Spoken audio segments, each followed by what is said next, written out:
আহমদ ভাই, বিকাশের অফিসে আমি ফোন দিছি, ওরা বলছে যে এখনো অ্যাকাউন্টে জমা হয় নাই। আর সাধারণত রেমিটেন্সের ক্ষেত্রে দেখা যায় আপনার ওরা দ্রুত রিলিজ করে দেয়। তো আমার মনে হয় আপনার ওইখানে একটু খোঁজ নেন যে সেন্ডটা হয়েছে নাকি আসলে।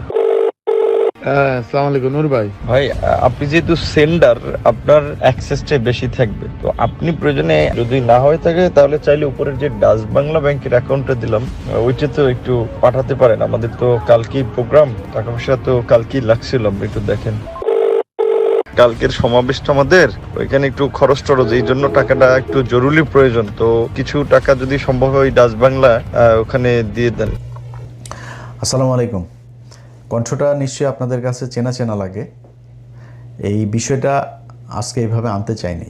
এটা আনার কারণ হচ্ছে ওর কিছু ছোট লোকই গতকালকে সে একটা পোস্ট করেছে, ওই তার ফেসবুকে গিয়ে পোস্টটা পড়ে আসলে তারপরে দেখবেন। সে হলো নবাব সিরাজউদ্দৌলার উত্তরসূরি, তার বংশেরই লোক। তার বাপের বিশাল জমিদারি আছে। হ্যাঁ, ওর বাপ থাকতে হইলো বাউফলে, সেই কালাইয়া থেকে তারপরে ওইখানে থাকতে পারেনি, চলে গেছে আপনার একদম চরের মধ্যে। ওই আছে না আপনার খাস জমি, সেই খাস জমিতে সেখানেই বড় হয়েছে, সেখানেই থাকে, সেখানেই তার বাড়ি। এখন সে শ্বশুর বাড়িতে টাকা পয়সা দিয়া টিয়া বিকাশে টাকা টুকা দিয়া ঘরটর করেছে। আর কোথায় কি করেছে, কাতারে ব্যবসা, দুবাইতে ব্যবসা, ভাইদেরকে রেন্টে কারের ব্যবসা করে দিয়েছে, কালিয়া করে তার রেন্টে কারের অফিস আছে, বিশাল এলাহি কারবার। তো সে এখন বিশাল আকারের মানে পয়সাওয়ালা এক বাপের বেটা। মানে ভাবটা এরকম, জন্মগতভাবেই সোনার চামচ মুখে নিয়ে তারপরে সে বড় হয়েছে। তার টাকা পয়সার কখনো কোনো সমস্যা ছিল না। আমাদের ভিক্ষার টাকা তোর পকেটের মধ্যে। সে কালকে পোস্টে লিখেছে, আমরা এখানে আমি কাজ করে খাই, কামলা দিয়া খাই না, তুচ্ছ তাচ্ছিল্য করে। ভাই বেটা, কামলা দিয়া না, আমেরিকায় মানে যত ধরনের কষ্ট আছে সব কষ্ট করে তারপরে স্ট্রাগল করে তারপরে দেশের জন্য কাজ করেছে। সেই টাকা, সেই কষ্টের টাকা তোরে পাঠাইছি, তোরা আবার সেই টাকা নিয়ে জালিয়াতি করছিস। আমার কথা না, ওর দলের লোকজন তারা বলেছে।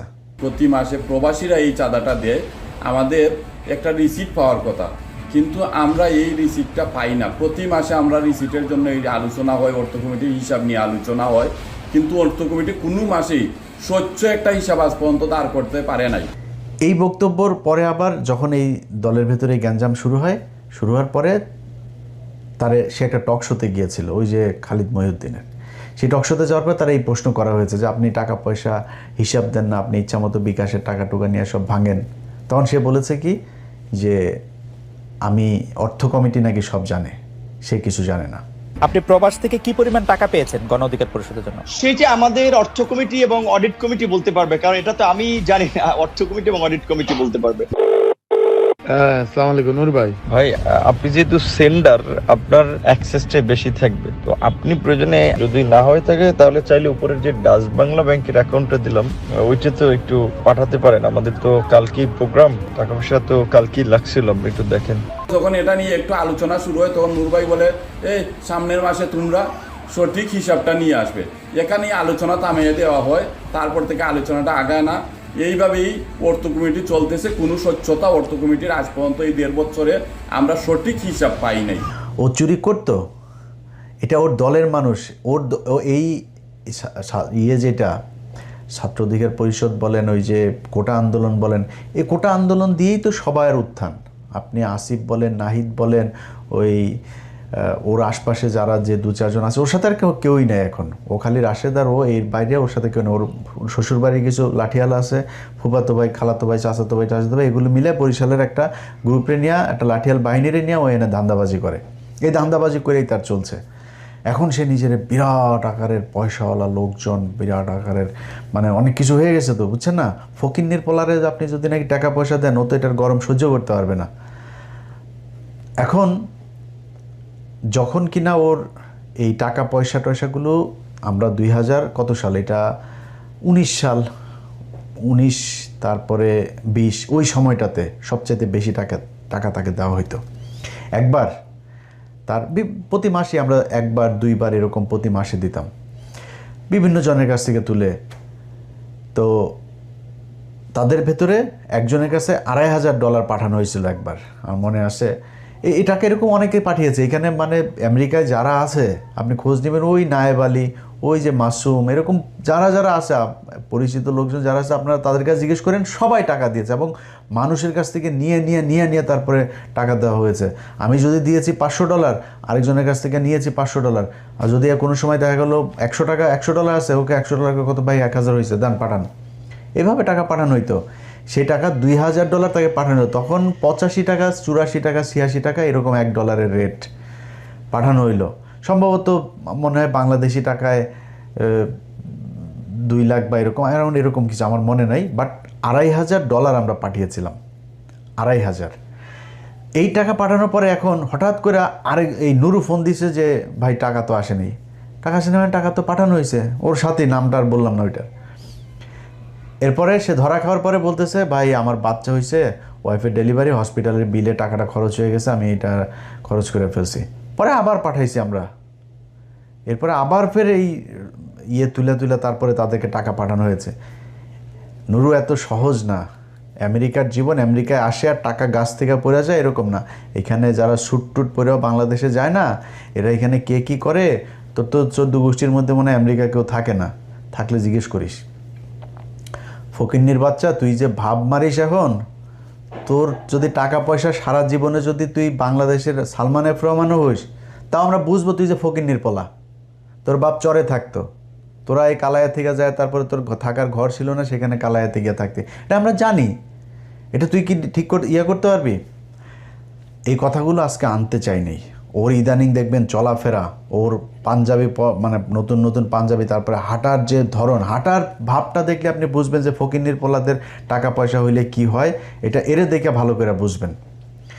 তো তার মূল কাজটা যেটা, সেটা হচ্ছে এখন যেটা হয়েছে, সে মূলত একটা ভাব ধরতে চাচ্ছে, একটা সুশীল একটা ভাব ধরতে চাচ্ছে।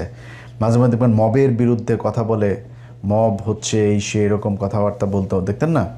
অথচ ওর এই যে কিছু ওর এই বাউফল, তারপর কি বলে কালায়া মালায় এইসবের কয়েক জায়গার গলা চিপার কিছু পোলাপানে নিয়ে ও এখানে ঢাকা শহরে মাস্তানি করেছে। এই 5 তারিখের বহুত মানুষের, আওয়ামী লীগের লোকজনের ব্যবসা প্রতিষ্ঠান, বাড়িঘর, এগুলো তো কালকে পোস্ট করেছে, আমি করেছি। ও যে কাজগুলি ও করে, এই কাজগুলো আমার উপর দিয়ে চালিয়েছে। তুই নুরু শোন, তোর একটা কথা বলি, তোর কোনো বাপেরে যদি কোনোদিন জানতে পারিস যে ইলিয়াস কোনো ব্যবসা প্রতিষ্ঠানে কোনো কারোর কাছে যায়, তারপরে চাঁদাবাজি করছে, কারোরে তদবির করে করছে, বেটা বদলি করা তো পরের কথা, তদবির করছে কি না তুই এটা খোঁজ নিস, যায় কারোরে কোনদিন করছে কিনা। যদি একটা দেখাইতে পারিস, নিজের জুতা দিয়ে নিজের গালে লাগাবো। তুই তোর মতো মনে করিস তুই সবাই রে, সে এগুলো কালকে পোস্টে লিখেছে। প্রথম 5 তারিখের পর আন্তর্জাতিক অপরাধ ট্রাইব্যুনালের চিফ প্রসিকিউটর তাজুল ভাইরে এখন তো আপনারা সবাই পাবেন খুব সহজে। তাজুল ভাইরে জিজ্ঞেস করেন, তাজুল ভাই ফোন করলো, ইলিয়াস এই বেয়াদব কয়েকটা উচ্ছৃঙ্খল পোলাপান নিয়ে এসে তারপরে এরকম বলতে, সে আমারে বলতেছে 1 মিনিটও চেয়ারে বসতে দিবে না, কারণ কি তার লোক ওইখানে নিয়োগ দিতে হবে প্রসিকিউটর হিসাবে তাজুল ভাইয়ের অফিসে।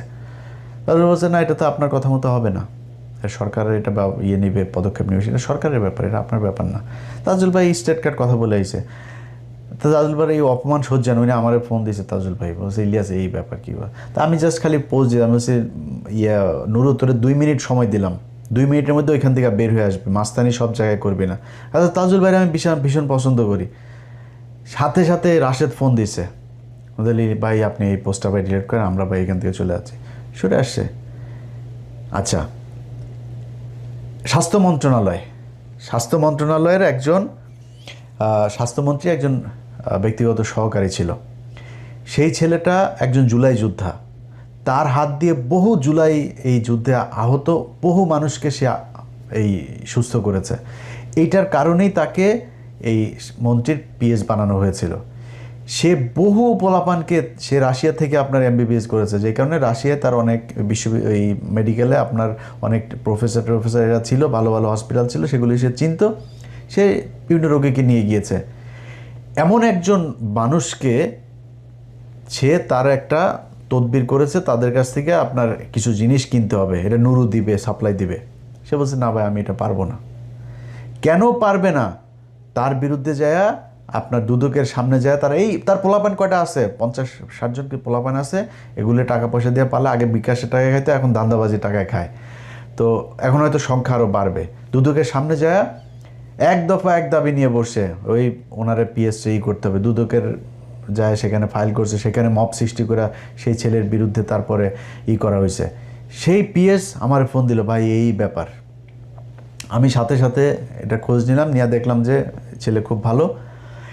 সে বাইরে তখন দুদকে সে যখন করেছে, আপনার কমপ্লেন করেছে, সে তখন রাশিয়াতে। এই নুরু বলেছে দুদককে যে সে রাশিয়া পালিয়ে চলে গিয়েছে, অথচ নুরু তখন একজন রোগী, খুব সিরিয়াস একজন রোগী। আপনাদের মনে আছে যে যার ওই যে মুখ দিয়ে আপনার এই নাকটাক এগুলো সব যে একদম হয়ে গিয়েছিল আর কি, বিকৃত হয়ে গিয়েছিল, সেই ছেলেকে সে ওইখানে ট্রিটমেন্ট নিয়ে দিতে গিয়েছে। সেই ছেলেরও বক্তব্য আমাকে পাঠিয়েছে, শোনেন আপনারা। আমি সেগুনতন্ত্র ভগবান এমনিতে সবাইকে দাদা নমস্কার ও রচি ভালোদের আসসালামু আলাইকুম। এই জুলাই আন্দোলনে শুরু হওয়া 5 আগস্টে সফল আহতদের নিয়ে যে গাছপার কাজ করেছেন, সেই গাছপার হচ্ছেন ওষুধের স্বাস্থ্য ওষুধের ধরনের ব্যক্তিগত কর্মকর্তা ডাক্তার মাহমুদুল হাসান তিনি এপিসে দায়িত্বে রাশিয়া আমার ছাত্র গিয়েছিলেন উন্নত চিকিৎসার জন্য। তো আমি এখন শুনতে চাচ্ছি ওনার নামে অনেক মিথ্যা গুজব ছড়াচ্ছেন, উনি নাকি কোটি কোটি টাকা রাশিয়া সাক্ষাৎ করেছেন। আরও শুনতে চেয়েছি উনি নাকি বাংলাদেশে আট দেন না, তো আমি তো দেখছি এখন উনি বাংলাদেশে আছেন। কিছু কিছু শুদ্ধভাবে লোক আছেন যারা মিথ্যা অপবাদ ছড়াচ্ছেন। আমি তাই এসবের সঙ্গে দেখতে বিষয় যে তারা যেন একজন মানুষকে কাটতি থেকে বরখাস্ত করা দেয় গেল থেকে ঠিকত কিছু নিয়ে কাটরি, কারণ এই বিষয়টি কিছু করলাম, তাহলে এটা আমাদের দেশের জন্য খুবই দুঃখজনক। এমনকি আসাম নামের ভাই অনেক ভালো মানুষ, তিনি আমার সাথে ছিলেন প্রায় 2 মাসের মতো। সেখানে আমি দেখেছি উনি অনেক ভালো মানুষ। আচ্ছা, এরপরে হইলো তার এলাকার আপনার কালাইয়া, সেখানে আপনার গলাচিপায়, সেখানে আপনার করছে গলাচিপাতে ওইখানকার ইউএনও ছিল। সেই ইউএনওর কাছ থেকে 72 লক্ষ টাকা একদম 5 তারিখের পরপরই 72 লাখ টাকা খেয়ে দিছে। সেই খাওয়ার আবার একটা কঠিন কৌশল করে তারপরে সে খাইছে। ওই লোক আওয়ামী লীগের লোক, তারা বলছে তো আপনারা আমি রাখবো, আমি কি পাবো।